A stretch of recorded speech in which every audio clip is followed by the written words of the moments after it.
नमस्कार, मैं रवीश कुमार। आपने कभी खाली ट्रेन देखी है?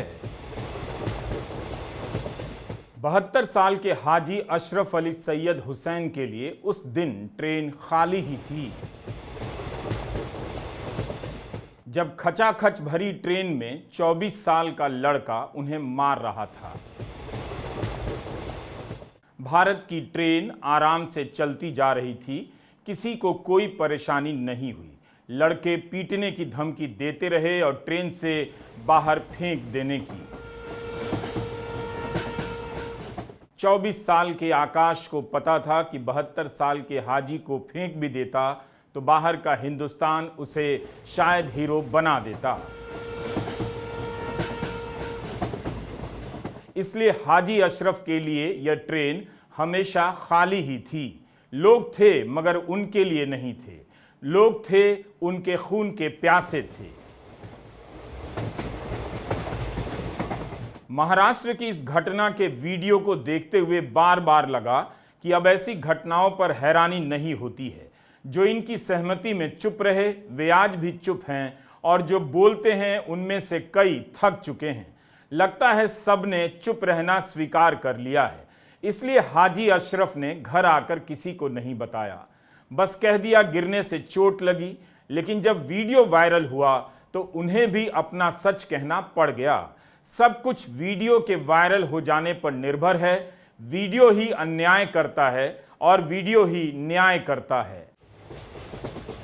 हाजी अशरफ के लिए भरी हुई ट्रेन भी खाली थी, वहां उनका कोई नहीं था। इसलिए वे अपना बचाव भी नहीं करते हैं मगर मार खाते रहते हैं। किसी ने टोका भी मगर भीड़ ने टोकने वाले की बात की परवाह नहीं की। लोग चुपचाप एक बुजुर्ग का इस तरह से पीटा जाना देखते रहे। ठीक इसी तरह रेलवे पुलिस के सिपाही चेतन सिंह के लिए भरी हुई ट्रेन खाली ही थी। वह मुसलमानों पर गोलियां चलाने लगा। दूसरी बोगी में जाकर मुसलमान को खोजा और मार डाला। चेतन सिंह हत्यारा बन चुका है। इस मामले में आरोप पत्र दायर है, फैसले का इंतजार है। पालघर के पास ही तो चेतन सिंह ने जयपुर मुंबई एक्सप्रेस में सवार असगर अब्बास अली शेख, कादर भानपुर वाला और सरदार मोहम्मद हुसैन को मार दिया। अब इन तीनों के नाम कोई नहीं लेता। खबरों में ये 3 मुसलमान लिखे जाते हैं। वैसे चेतन सिंह ने टीकाराम मीणा को भी गोली मार दी और उनकी हत्या कर दी। जुलाई 2023 की इस घटना के ठीक 1 साल बाद यह घटना होती है जिसमें आकाश आहवाड, नितेश अहिरे, जयेश मोहिते को पुलिस गिरफ्तार करती है मगर उन्हें जमानत मिल जाती है क्योंकि धाराएं कमजोर लगा दी जाती हैं। उम्मीद है आप इस वीडियो को अंत तक देखेंगे और कुछ सोचेंगे, करेंगे। हाजी अशरफ मामले में गिरफ्तार लड़कों को 1 दिन के भीतर ही जमानत मिल गई। सांप्रदायिक हिंसा का स्पष्ट सबूत होने के बाद भी पुलिस ने गैर जमानती धाराएं नहीं लगाईं। सुप्रीम कोर्ट के आदेश के अनुसार महाराष्ट्र सरकार ने 2022 में एक सरकारी रेजोल्यूशन जारी किया। पुलिस को सांप्रदायिक द्वेष, अपमान और धार्मिक भावनाओं को ठेस पहुंचाने से संबंधित धाराएं लगानी चाहिए थी, लेकिन पुलिस ने इस घटना में सांप्रदायिक पहलू को पूरी तरह नजरअंदाज किया। जबकि वीडियो में साफ देखा और सुना जा सकता है कि हिंसा धर्म के आधार पर की जा रही थी। एक खाली कागज पर कुछ लिखवाकर हाजी अशरफ से हस्ताक्षर करवाया गया। तब तक अशरफ की आंख काली पड़ चुकी थी और वह दर्द में थे, चक्कर सा आया। इस मुद्दे को लेकर स्थानीय एनसीपी शरद पवार गुट के विधायक जितेंद्र आहवाड ने नाराजगी जताई और पुलिस से हेट क्राइम के तहत मामले की जांच करने की मांग की। रविवार को पुलिस ने पीड़ित का दोबारा बयान लिया है और अब वो इसे बतौर अतिरिक्त इंफॉर्मेशन अपनी जांच में शामिल कर अदालत को जानकारी देगी। अब इन्होंने कहा कि आपने ध्यान नहीं दिया। एप्थॉल्मिक सर्जन ने उनका आंख तलाशी ही नहीं है, चेक ही नहीं हुआ है, वो चेक ही नहीं हुआ है जी। तो अगर उसकी आंख चेक नहीं हुई तो आपने कलम कैसे लगाया? एप्थॉल्मिक सर्जन का जब तक रिपोर्ट नहीं आता है तब तक क्या मतलब है? तो मार म्हणजे त्याला ब्लेड मारलं, 4 दिन के बाद ओवर ब्लीडिंग और सेप्टिक से वो मर गया तो क्या? तो ये इतने हल्के में गुनाह लेना, आप गुनहगारों को बचाने का काम कर रहे हैं, और उससे ना कानून की और धज्जियां उड़ेगी, गुनहगार और मजबूत होते जाएंगे। हमने आपको अभी तक नहीं बताया कि 24-25 साल के आकाश आहवाड, नितेश अहिरे और जयेश मोहिते ने 72 साल के हाजी अशरफ के साथ क्या क्या किया। उनके कपड़े फाड़ डाले, खूब मारा और जान से मारने की धमकी दी, लात घूसे मारे और गंदी गंदी गालियां। एफआईआर में लिखा है कि लगभग 1 बजे के करीब जब कल्याण स्टेशन आने वाला था, जहां पर पीड़ित को उतरना था, उस स्टेशन से आने से पहले वो अपनी सीट से नीचे उतरे और सीट के नीचे रखे अपने सामान को निकालने लगे। हिंदुस्तानी रिपोर्टर के पत्रकार रफीक कामदार से बात करते हुए पीड़ित ने बताया कि जब वो अपने बैग को निकालने लगे तब इन्हीं युवकों की नजर बैग में रखे डिब्बे पर पड़ी जिसमें मांस था। लड़कों ने बैग फाड़कर डिब्बा बाहर निकाला और बुजुर्ग पीड़ित से पूछने लगे कि इस डिब्बे में क्या है। पीड़ित ने बताया कि भैंस का मांस है, लेकिन यह युवक मानने को तैयार नहीं हुए। करीब 5-6 युवकों ने बुजुर्ग की बेरहमी से पिटाई की, आंख और गाल पर जोर से मारा, लात और घूसे मारने लगे, लगातार गंदी गालियां दी गईं। कल्याण स्टेशन उतरने वाले थे और कुछ बच्चों के साथ में बाचा-बाची हुई, नॉर्मल कुछ बोला चाली हुई। इसकी वजह से हम झगड़ा बता के नॉर्मल केस बना के मेरे को बोले यहाँ साइन करो। मैंने कुछ देखा नहीं, पढ़ा नहीं, मैंने साइन करके मैं अपनी जान छोड़ा के वहाँ से निकला। वहाँ से फिर मेरे को बोले ये आपकी जो बरनी है ये भी लेके जाओ और आप चले जाओ। अच्छा। वो मैं वहाँ से दूसरा ट्रेन पकड़ के कल्याण स्टेशन पे आया हूँ। कल्याण से आने के बाद में जब मेरे को एहसास हुआ कि ये बीफ की वजह से मैं इतना झगड़े में फंस गया हूँ, जबकि वो बीफ नहीं था। हाँ। भैंस का गोश्त था। तो वो होने के बाद में मेरे को कौन जाना था, तो मैं रिक्शा में बैठा हूँ। रिक्शा में बैठने के बाद में वो ब्रिज के पास खाड़ी है, बहुत बड़ी खाड़ी है।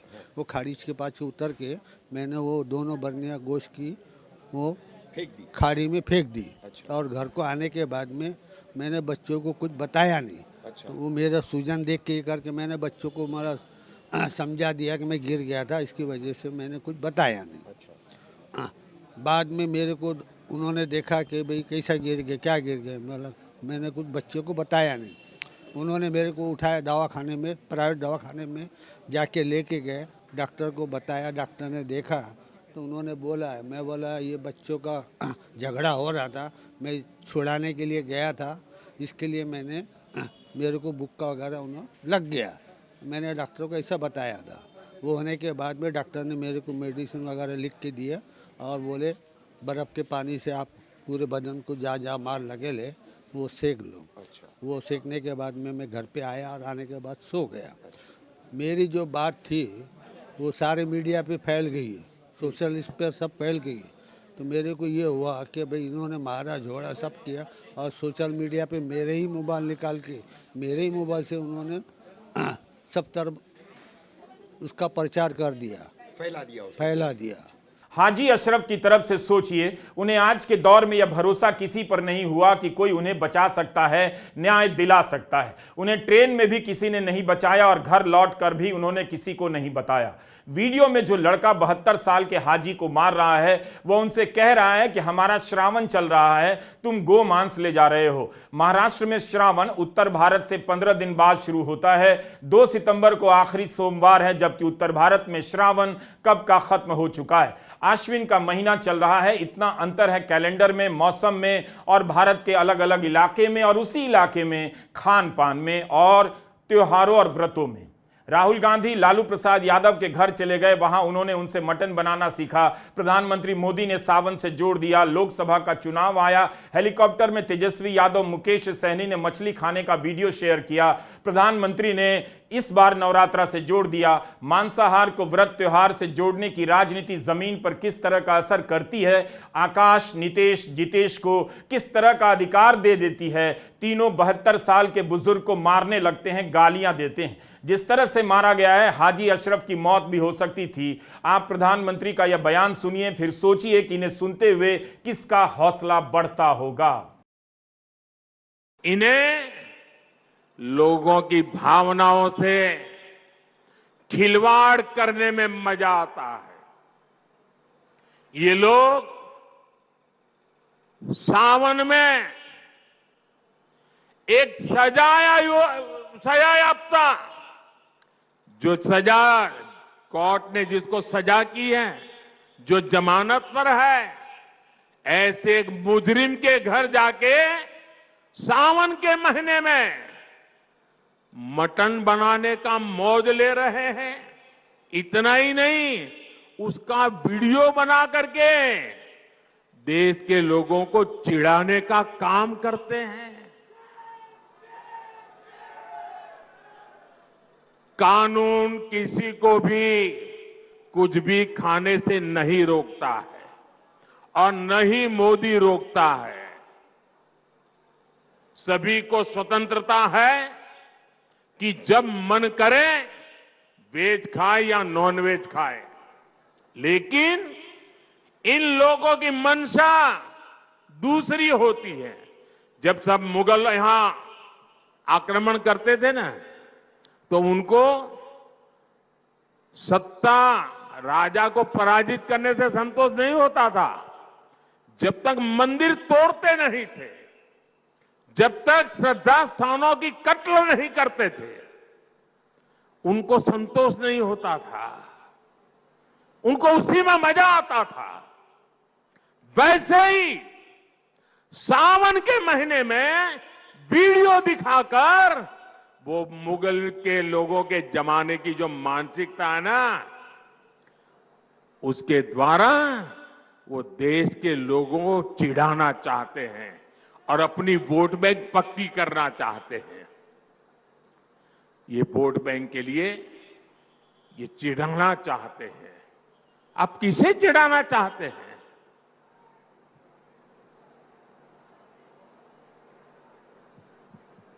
नवरात्र के दिनों में अपना नॉनवेज खाना आप किस मंशा से वीडियो दिखा दिखा करके लोगों की भावनाओं को चोट पहुंचा करके किसको खुश करने का खेल कर रहे हो?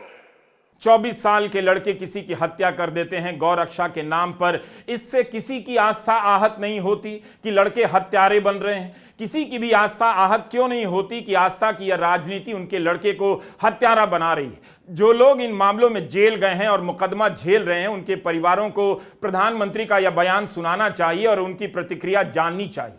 भारत में मांसाहार व्यापक रूप से प्रचलित है। हर महीने किसी न किसी हिस्से में, बल्कि उसी शहर में मांसाहार बन रहा होता है, होटलों में बिक रहा होता है। आपने सुना है कि श्रावण का महीना है और सारे 5 स्टार ने मांसाहार बंद कर दिए हैं। जिसे नहीं खाना होता है वह नहीं खाता है, लेकिन त्योहार से जोड़कर, व्रतों से जोड़कर टारगेट करने से होता यह है कि खाली बैठे अंकिलों और समाज के लड़के किसी को भी मारने का अधिकार हासिल कर लेते हैं। भारत दुनिया का सबसे अधिक भैंस मांस उत्पादन करने वाला देश है। विश्व के कुल उत्पाद में 42% उत्पादन भारत में होता है। मार्च 2024 की हिंदू बिजनेस लाइन की रिपोर्ट है। भारत सरकार के आंकड़े बताते हैं कि वर्ष 2022-23 में भारत से कुल पशु उत्पादों के निर्यात में कैरा बीफ उत्पादों का हिस्सा लगभग 79% है। भारत का 2024 भैंस मांस निर्यात 1.64 हजार टन आंका गया है, जो 2023 में 1.55 हजार टन से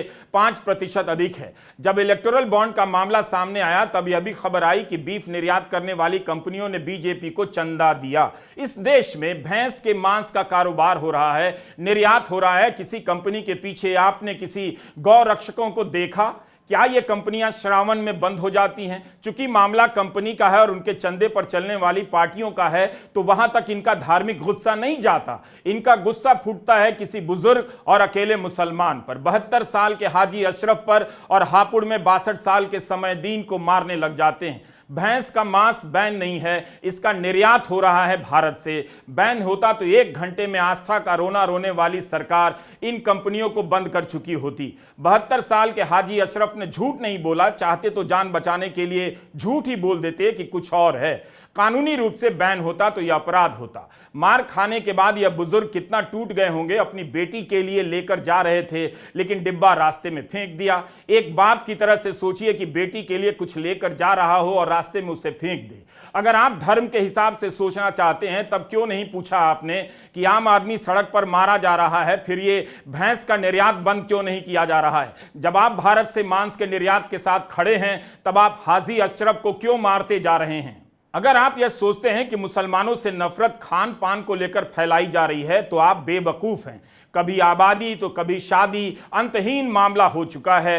पिछले ही हफ्ते इंडियन एक्सप्रेस द हिंदू ने संपादकीय लिखा है और असम के मुख्यमंत्री हिमंता बिस्वा शर्मा ने संवैधानिक शपथ ली है। उन्हें बात बात में मुसलमान को टारगेट करने से बचना चाहिए, ऐसा चेताया है अपने संपादकीय में। व्हाट्सएप अंकिलों और राजनेताओं ने जो जहर फैलाया है उनकी मेहनत अब सफल हो रही है। धर्म की राजनीति ने कैसे आपके बच्चों में हत्यारा बनने की संभावना पैदा कर दी है, अब तो देखिए। यह जो दिन रात ललकारा जाता है खाने पीने के नाम पर, शादी ब्याह के नाम पर और धर्म के नाम पर, उस आग में किसी नेता का बच्चा नहीं जल रहा, आपके बच्चे कूद रहे हैं और भीड़ बनकर किसी को मारते हैं और किसी को मार ही डालते हैं। ठीक से इन नामों को पढ़ लीजिएगा। 4 लोगों की हत्या के आरोप में सिपाही चेतन सिंह जेल में है, लेकिन हाजी अशरफ के मामले में आकाश आभाड, नितेश अहिरे, जयेश मोहिते के खिलाफ मुकदमा हो चुका है। ये लोग पुलिस भर्ती की परीक्षा देने के लिए मुंबई जा रहे थे, लेकिन रास्ते में इन्होंने गुंडों का काम कर दिया। अगर ये पुलिस में भर्ती हो जाते तो सांप्रदायिक जहर के साथ क्या किसी का न्याय करते। पहले से ही पुलिस बल का एक हिस्सा सांप्रदायिकता की चपेट में है। भारतीय पुलिस का एंटी मुस्लिम पूर्वाग्रह कोई छिपी हुई बात नहीं है। इसी तरह हरियाणा के चरखी दादरी में 7 लोगों को गिरफ्तार किया गया है। 2 नाबालिग हैं, बाकियों के नाम है अभिषेक, मोहित, रविंदर, कमलजीत और साहिल। ये सब गिरफ्तार हैं। दोनों नाबालिगों के नाम हम नहीं बता सकते। हरियाणा में गौ मांस के शक होने पर सबीर और असीरुद्दीन को बाढ़रा में एक दुकान पर झांसा देकर बुलाया गया और सोहित, मोहित, रविंदर, कमलजीत ने साबिर की हत्या कर दी, यानी हत्या के मामले में मुकदमा दर्ज हो गया है। आप इस सूची में राकेश, हरिओम, युधिष्ठिर, रिंकू, करणपाल, मनीष, ललित, सोनू, कप्तान और मांगे राम को भी जोड़ते चलिए। इसी साल मार्च में इन्हें गौ हत्या के नाम पर कासिम की हत्या करने के आरोप में उम्र कैद की सजा सुनाई गई है। घटना 2018 जून की थी और हापुड़ में घटी थी, जब गौ तस्करी के आरोप में समयदीन और कासिम को इस भीड़ ने पीट डाला। समयदीन बच गए, कासिम मर गया। अब इस मामले में 10 लोग आजीवन जेल में रहेंगे। किनके घरों के लड़के गुंडे और हत्यारे बनाए जा रहे हैं यह देख लीजिए। ठीक से देखिए वोट किसे मिल रहा है और किनके घरों के लड़के को जेल। चेतन सिंह ने भी चलती ट्रेन में 4 लोगों को गोली मारने से पहले सांप्रदायिक बातें की थी, जो उसी भाषा से प्रेरित थी जिसे 2014 के बाद से सामाजिक और राजनीतिक रूप से मान्यता दी गई। महाराष्ट्र से लेकर हरियाणा तक के ये लड़के भी उसी भाषा के शिकार हैं। सारी तैयारी भाषा में होती है, हिंसा की फफूंद वहीं पनपती है। जो आप भाषणों में सुनते हैं, जो आप व्हाट्सएप से लेकर गोदी मीडिया में पढ़ते हैं, उसी का नतीजा इन लड़कों के एक्शन में देख रहे हैं। पिछले 10 सालों में न जाने ऐसे कितने लड़कों को तैयार कर दिया गया जो हिंसा करने के आत्मविश्वास से लैस चारों तरफ मौजूद हैं, कभी भी कहीं से निकल आ सकते हैं। ये अपने आप ट्रिगर हो जाते हैं। इन सभी की उम्र 20 से 30 के बीच होती है, यानी पिछले 10 सालों के बढ़ते हुए सांप्रदायिक माहौल में ये बड़े हुए हैं। इसका मतलब किशोरावस्था से ही इन्हें मुसलमानों से नफरत करने की भरपूर ट्रेनिंग दी जा रही है। दूसरी तरफ इनकी हरकतों से मुसलमानों के भीतर कितनी बेबसी भरती जा रही है। वे अपराध करें या ना करें, उनकी पहचान के आधार पर अपराध का फैसला पहले कर दिया जाता है। अदालत से पहले बुलडोजर से घर गिरा दिया जाता है, चलती ट्रेन में गोली से मार दिया जाता है। इन 10 सालों में हिंदू उग्रता और मुस्लिम बेबसी पर ना जाने कितनी किताबें आ गई, मगर राजनीति है कि सुधरने का नाम नहीं लेती। और अंकिल हैं वो तो और भी सुधरने का नाम नहीं लेते। गौ मांस को लेकर राजनीति अलग चीज है। इसके नाम पर किसी को पीट देना, किसी को जान से मार देना आसान हो गया है। नेता ऐसे मौके पर भावुक बयान देकर घर चले जाते हैं और आपका लड़का जेल या तो पकड़ा जाता है या जीवन भर अपने अपराध से भागता रहता है। यह पूरा प्रोजेक्ट बहुसंख्यक समाज के बेरोजगार लड़कों को हत्यारा बनाने का है। 1 फरवरी 2024 की यह खबर है, अमर उजाला ने छापी है। बजरंग दल के जिला प्रमुख मोनू विश्नोई ने थानाध्यक्ष का तबादला कराने के लिए कथित रूप से गौ हत्या करवा दी। उसके बाद लोगों को भड़काकर थाने पर प्रदर्शन कराया। पुलिस ने सुमित, राजीव चौधरी, रंजन चौधरी और शाहबुद्दीन को गिरफ्तार किया। सितंबर 2022 में पीलीभीत में यूपी पुलिस ने राजपाल और आलोक कुमार को गिरफ्तार किया, जो गौ रक्षक बनकर नौकरी दिलाने के नाम पर ठगी कर रहे थे। मीडिया इन मामलों को कैसे रिपोर्ट करता है वह भी देखना चाहिए। गौ मांस है या नहीं, इसको बहुत तरजीह दी जाती है, जैसे कि अगर यह मांस हो साबित हो जाए तो भीड़ की हिंसा जायज ठहराई जा सकती है। सवाल है कि पुलिस है, कानून है, इससे पहले भीड़ अपना काम क्यों करती है? उसे कौन पाल रहा है, कौन बढ़ावा दे रहा है? हाजी अशरफ के वीडियो में मारने वाला लड़का बजरंग दल को बुलाकर उसे जान से मारने की धमकी देता है। वह पुलिस बुलाने की बात नहीं करता है, किसी को अकेले दबोच कर ये लड़के मारते हैं और पुलिस तक ले जाने की हिम्मत नहीं जुटा पाते। 6 फरवरी 2023 को द हिंदू के अशोक कुमार की रिपोर्ट है कि गौ हत्या प्रतिबंध कानून के तहत नूंह में जो मामले दर्ज हुए 94% मामलों में आरोप खारिज हुए हैं। इसका मतलब है फर्जी मामले दर्ज हो रहे हैं और इसके नाम पर अवैध वसूली की बात भी बढ़ती जा रही है। मध्यम वर्ग इसे धर्म के नाम पर सही ठहराता हुआ हत्या पर चुप हो जाता है। हिंदू की रिपोर्ट कहती है कि 69 मामलों में से केवल 4 में सजा सुनाई गई है। यह खबर 1 साल पहले की है, लेकिन आप देखिए किस तरह से गौ रक्षा के नाम पर फर्जीवाड़ा चल रहा है। नेताओं को पता है कि जो यह काम करेगा समाज उसे अलग नजर से देखेगा। मां बाप शायद ऐतराज करें कि कानून हाथ में मत लो, पुलिस को सूचना दो और पुलिस को यह सब करने दो, लेकिन राजनीति उनका समर्थन करती है और हरियाणा में तो उन्हें स्टेट का ही हिस्सा बना दिया गया। जुलाई 2021 की खबर है इंडियन एक्सप्रेस की। गौ सेवकों और गौ रक्षकों को हरियाणा सरकार द्वारा बनाई गई special cow protection task force SCPTF में शामिल किया जाएगा। राज्य और जिला स्तर दोनों पर एक्सप्रेस ने लिखा है कि इनके काम होंगे गौ तस्करी और हत्या पर रोक लगाना, आवारा मवेशियों का पुनर्वास, गौ तस्करों के खिलाफ कानूनी कार्रवाई करना, गौशाला के लिए जमीन का बंदोबस्त करना भी इनका काम होगा। हरियाणा के चरखी दादरी में बंगाल से मजदूरी करने गए थे साबिर और असम से असीरुद्दीन। कबाड़ बिनने का काम करते थे। किसी ने उनकी माली हालत का कारण नहीं जाना होगा, मगर क्या पकाकर खा रहे हैं या झांकने चले गए, इतना मारा कि साबिर की मौत हो गई। अब ये लड़के पुलिस की हिरासत में हैं, हो सकता है छूट जाएं, लेकिन इस वक्त हत्या के आरोप में पुलिस इन्हें कभी जेल लेकर जाती है, कभी कोर्ट। दैनिक भास्कर ने अपनी रिपोर्ट में लिखा है कि सबीरुद्दीन ने भागने की कोशिश की, लेकिन उसे फिर से पकड़ लिया गया। भास्कर ने यह भी लिखा है कि सबीरुद्दीन ने मान लिया कि 2 बार मांस पकाया है और भैंस का मांस है। पुलिस ने बर्तनों में मिले मांस को फोरेंसिक लैब में भेज दिया है। 27 अगस्त को बाढ़ड़ा के DSP का बयान मीडिया में छपा है कि इन कथित गौ रक्षकों को जानकारी मिली है कि पश्चिमी बंगाल के कुछ मजदूरों ने गौ मांस पकाया। परिवार के लोगों ने इसका खंडन भी किया। उनका कहना है कि उन्होंने गाय का मांस नहीं पकाया, लेकिन साबिर मलिक को धोखे से बुलाकर मार दिया जाता है। आरोपियों ने साबिर के करीबी असम निवासी असीरुद्दीन को भी बुलाया, खूब मारा, लेकिन वो बच निकला। आरोपियों की पहचान अभिषेक उर्फ शाका, रविंद्र उर्फ कालिया, मोहित, कमलजीत व साहिल उर्फ पप्पी के रूप में की गई है। मामला हुआ था जिसमें प्रतिबंधित मांस खाने के शक में एक युवक की हत्या कर दी गई थी। इस मामले में हमने 7 एक्यूज्ड को अरेस्ट कर लिया है, जिसमें से हमने 4 को पुलिस रिमांड पे लिया हुआ है। उन पुलिस रिमांड पर उन्होंने बताया कि इसमें एक और शामिल था, उसको भी हमने कल अरेस्ट कर लिया है। मोहित, जो बिरही कला का रहने वाला है, उसको आज हमने कोर्ट में पेश किया था, जहाँ पर 1 दिन का पुलिस रिमांड लिया गया है उसका। जिन लड़कों ने किसी की हत्या की और अब वे हत्या का मुकदमा झेलेंगे, सजा हुई तो उम्र कैद भी, उनकी भी तो सोच लीजिए। मैं मुख्यमंत्री नायब सैनी का बयान पढ़ रहा हूं जो उन्होंने मीडिया में दिया है। कहते हैं मॉब लिंचिंग जैसी बातें ठीक नहीं हैं। गौ रक्षा के लिए विधानसभा में सख्त कानून बनाया है और इस पर कोई समझौता नहीं किया जा सकता है। गांव में गौ माता के प्रति कितनी श्रद्धा है, यह अगर उनको पता चल जाएगा जो इस प्रकार के हालात कर रहे हैं, तो गांव के लोग आएंगे, उन्हें कौन रोकता है। मैं कहना चाहता हूं कि ऐसी घटनाएं नहीं होनी चाहिए और ये घटनाएं दुर्भाग्यपूर्ण हैं। मैं उन लोगों से भी कहना चाहूंगा कि वे इस प्रकार के संसाधनों में संलिप्त ना हो, उनसे बचना चाहिए। मुख्यमंत्री अपने बयान का मतलब जानते होंगे। उनके इस बयान में केवल निंदा नहीं है, एक तरह से मान्यता भी है कि गांव के लोगों को कौन रोक सकता है। गांव के लोगों को राजनीति रोक सकती है, क्योंकि जिन 7 लोगों के नाम हत्या के केस में आए हैं, उन्हें गांव के लोगों ने हत्या के लिए नहीं उकसाया होगा। कोई नहीं चाहता कि उसके घर का कोई लड़का मर्डर केस में फंस जाए।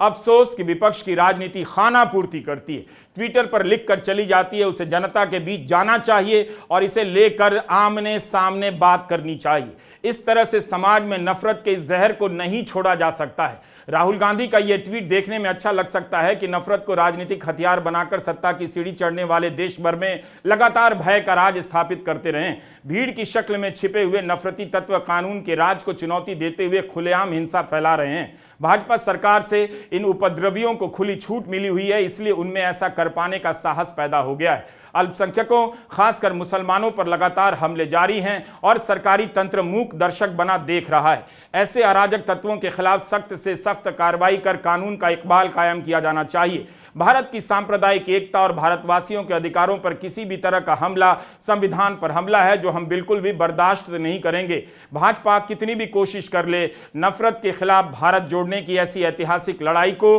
हम हर हाल में जीतेंगे। सवाल है, नफरत के खिलाफ यह लड़ाई कहां हो रही है? इस नफरत पर कहां नेता खुलकर साफ साफ बात कर रहे हैं, रैलियों में जाकर बोल रहे हैं, लोगों को समझा रहे हैं? AIMIM के प्रमुख और सांसद असदुद्दीन ओवैसी ने ट्वीट किया है कि भीड़ में हिंसा करने की इतनी हिम्मत इसलिए है क्योंकि बीजेपी की सरकार इनका आंतरिक समर्थन करती है। अगर हरियाणा की बीजेपी हुकूमत जुनैद और नासिर के कातिलों को गिरफ्तार कर लेती तो शायद आज साबिर के कातिलों को इतनी हिम्मत नहीं मिलती। क्या आप वाकई चाहते हैं कि आपका बच्चा गौरक्षक बने? गायों की हालत कितनी दयनीय है, उनके लिए बेशक बहुत कुछ किया जाना चाहिए। शहरों में उनके चरने की जगह पर कब्जा हो गया है। कभी सुना है आपने कि गौचर की जमीन छुड़ाई गई है, वहां पर फिर से चारागाह बना दिया गया है? भैंस के मांस का निर्यात भारत में हो रहा है। भारत से उन कंपनियों में कौन काम करता है, कौन चलाता है उन्हें, उनकी आस्था के बारे में सोचा कीजिए। किसी गरीब को घेर कर मार देने से हम किसी नतीजे पर नहीं पहुंचेंगे। नौकरी फिर भी आपके बच्चों को चाहिए। यह खबर अंग्रेजी में है मगर बता देता हूं, जॉय मजूमदार की है, इंडियन एक्सप्रेस में 2 सितंबर को छपी है। जून के महीने में कनाडा की सीमा से 5152 भारतीयों ने चोरी से अमेरिकी सीमा में घुसने की कोशिश की, पैदल घुसने की कोशिश की।